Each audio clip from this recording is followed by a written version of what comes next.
one. Welcome to Roleplay Cafe, and we're here for August the 19th. It is indeed August the 19th for RPG A Day 2022, and we've got question 19 that's going to be uttered by Jason the Yeah, I'll Man. have to read it because Dell's doesn't have it in front of me. Why has your favorite game stayed with you? Ooh. Ooh, why has it stayed with me? Why has your favorite game stayed with you? And what is game? Do they mean actual books? The game itself? Do they mean a session that you played? I think they mean a game, a physical game, right? I do too. I do too, and I think I stated that. And why? I mean, obviously so. I can give a little as far as why it stayed with me. Well, I've been birthing it for the last two 2 years. You know what I mean? Intimately involved with the creation of this and really enhancing and highlighting the aspects of role play that I enjoy and love. Mm-hmm. And it's sharing of myself. That's Mm-hmm. why it stays with me. It's part of who I am, Mm-hmm. in the Mm-hmm. hobby and what I like to do Yep. to the best representation of what I like to do and why. Yep. So that's why I stay with me. And plus, I mean, I just enjoy it. Oh I yeah. enjoy it. I can't wait to get back to it every Yeah. time I'm at work. It's that escapism.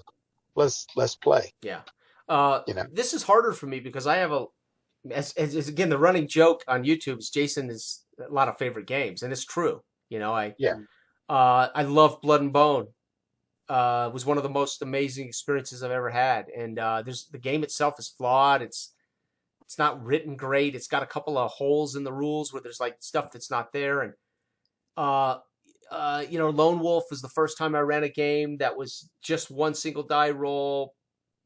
Players make all the rolls, and then of course Symborum, I would argue, is my favorite modern game. Same thing. I learned that was the second game that came along that was very serious, and I mean it's not complicated, but a serious game that says GM doesn't roll anything, and this is the players do this. They roll the defensive checks and the offensive checks and the spells against them, and it just freed me up. Um, and a lot of those experiences, and then of course we discovered this kind of way we wanted to role play, you and I, and we Yeah. slowly eliminated game systems that were clunky and got in the way of that. And we come to AIA and 2061 experience, and then I ran the Conan IDW experience, same concepts, but I ran a Conan IP. I was using Conan's world, but I ran the same concepts with the IDW. All Yeah. of those experiences are in this game, right? Yeah. Exactly. We spent 2 years honing how to do this, how to make the prep the way it is, how to create an actual naive seat, naive narrator presenter. But all of those things that I discovered that weren't OSR, that weren't traditional Dungeons and Dragons, uh, over the last 4 or 5 years, all of that shows up in a way in Dark Age of Man, right? This kind of it. Those games changed how I thought about GMing. Oh yeah. Yeah. It was definitely Uh, growing pains yeah, to get it a and that point. shows up with how I then started prepping and how I then started saying, well, wait a minute, why do I have to know every secret? Why do I have to know where everything is going? Why do I have to know how this can end? Why can't it just be, and again, there are plenty of people who tell you, well, they never know that. Well, that's why the idea that, you'll hear people argue sandbox games and open world games they have a lot of that. Well, they do, but they're still somehow coming up with that information. They're still somehow know that in this particular block, which is why Forbidden Lands was cool, because you don't know what's in the next hex. I mean, you're rolling Yeah. charts. So Forbidden Lands is another one that I could contribute to this idea of a GM who's kind of naive, a GM who really doesn't have all that information. He's acquiring it from another source. Um, I'm actually taking it to the next step, saying not only that, you're only going to get variables. You're only going to get spy. What does that mean to you, and how are you going to Yeah. use it? Um, and we took it another step further to say there's a dilemma, but we don't know how you're going to solve it. I don't know how you're going to solve it. Hell, I don't even know if you can solve it. We're starting these chronicles. I have a major and minor dilemma you guys aren't aware of. You would have to learn about that through play. Yeah. It could get really hairy really quick, right? It could turn into some serious, very, very dangerous times. It's so fun. I don't know though, right? I'm not like, okay, by the end of session 1, they're gonna meet the evil wizard, and the evil wizard, they're gonna know they're at a war with an evil wizard. Nah, none of that shit. There's just none of that, right? We don't know. We just don't know. And Yeah. but I can say my experiences over the last 10 years, but certainly over the last 5, with games that asked me to be a different kind of GM, Oh, yeah, they definitely stretch you. revolutionized my respect for role playing. It changed my seat and my attitude about and also having an opportunity to be a player, because I had not been a player seriously until I came to YouTube, and really didn't get to play much until Ivan and Anthony invited me to play a few things, and I was always a GM. I was rarely a player. So being a player also told me, hey, I don't like that. I don't like what that GM does, and I don't like how I really don't feel like I'm kind of waiting to be told where we're going next. So I've had a lot of experiences in the last 5 years that have changed me, right? As a Yeah. player, as a not as a person, but as a actual in the hobby. I mean, I don't think a lot of guys 52 can say that they've changed.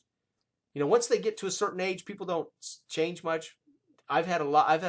I have actually changed quite a bit in the hobby, I think. Yeah. Yeah. I will say the same for me, because it came from the, you know, old school set all the way up through 3.5, Yeah. and fell off from that point. Yeah. And then being introduced to all these varieties of games, and a lot of them brilliant in their own way. But Right. I mean, frankly, the way you discover through playing all these games, what you like about playing, Mm-hmm. and what you like in aspects about game management, facilitating games Right. as a game master, then you really can sink your teeth into all these games that you Right. mentioned, because everything you're saying, Blood and Bone, Yeah. and Forbidden Lands, I've played them all through with you in a lot of them. Right. And Right. I know what you Right. mean, and I know what I love about them, and I Yeah. know blessed enough to go, wait a minute, why don't I like that aspect about them? Mm-hmm. What would I change? So Mm-hmm. when you have that eye-opening Mm-hmm.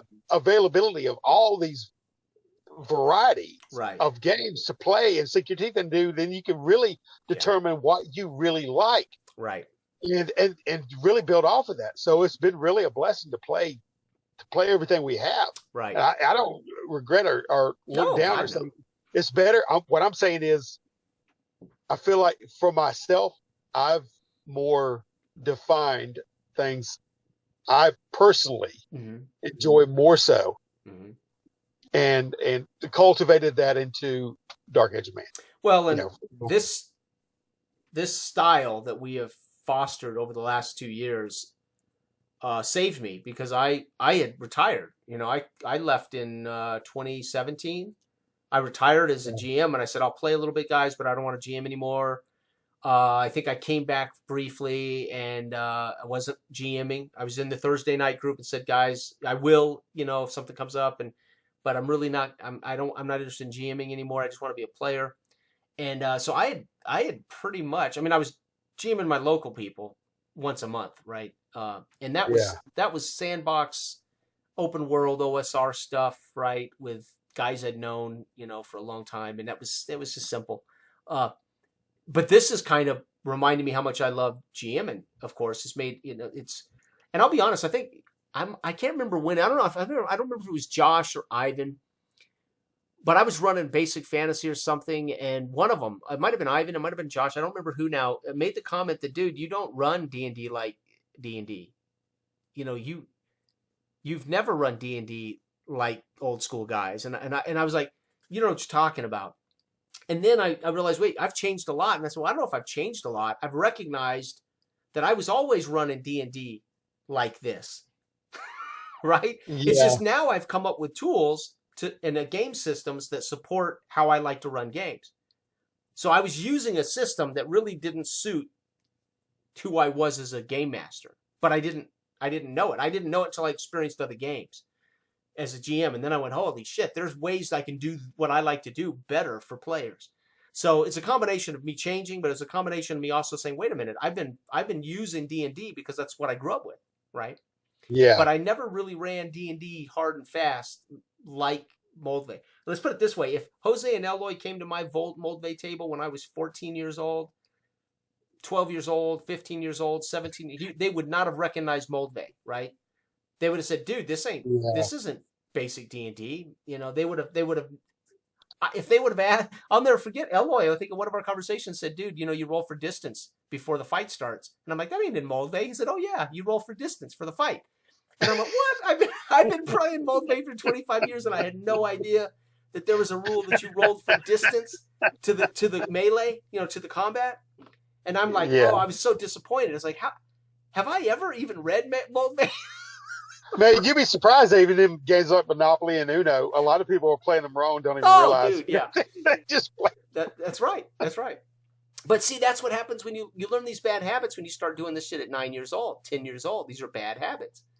And so Moldvay, D&D was what my buddies got from me. They had never played Moldvay, right? They didn't care. We were all best friends, so it was just buddies playing. But anybody would come to my table at 15. If we could go back in time, they would say, "Dude, what is this?" Now, Top Secret, James Bond, Boot Hill, they weren't Dungeons and Dragons, so I was reading those and trying to run those accurately, right? But Moldvay, I just took it for granted. Dude, we can do this better, kind of thing, And anyway, I think we've rambled on here for 11 minutes. Yeah. No, it's funny. Just one thing. I did the same thing. It's funny how you learn off other people though, because we've passed the GM hat back and forth between all of us around, like round robin like. So we kind of learned off each other too, bad habits as well as everything. And that's why we call it culture of play, because the table you grew up with, the table you play with, you develop a speech, you develop shorthand, you develop, you get to know people's moods. You just develop your own culture of play. It's, and that's good. It works. That's part of the amazing thing about this hobby is any group of guys that have been together for any period of time will have a method to their madness that's theirs alone, even though they're running the same hardback AD&D books that Bill and Skip are doing across town, right? It's going to have a certain flavor. The positive aspect of that is it probably does come up with varying ways to approach games and these new systems we're talking about. Yeah. Or that's why these influenced and fueled by that, And that's why all these videos I would see when I first came to YouTube, these guys telling you how to be a better GM and how to be, and I remember thinking, dude, I mean, who are you to tell people how to GM? It was when the first time I ever came to YouTube, I thought, dude, these guys all out here going, teaching how to be GMs. It's like, it was foreign to me. It's like, let people do their own thing. Let them figure it out for themselves, So, but they are doing a service, I think. But when I first came to YouTube, I'm like, no way, dude. Who are you people to tell anyone how to GM, DM, and right? But again, we grow, we learn, Inspiration, perspiration, everything that it boils into who we become, and And this conversation is August 19th, RPG A Day 2022. And we have answered that question and brought up many, many more purely by accident. All right. Awesome. All right, Del, we'll get these videos uploaded for folks to hear what we have to say. And I'll see you Saturday night for Dark Age of Man Chronicles. Oh, yeah, can't wait. Session 1 of our Chronicles with Sam and Brian and Del. And I'll be there with bells on. Sweet. You know it, baby. All right, brother. Pleasure. All right. Let me kill this recording.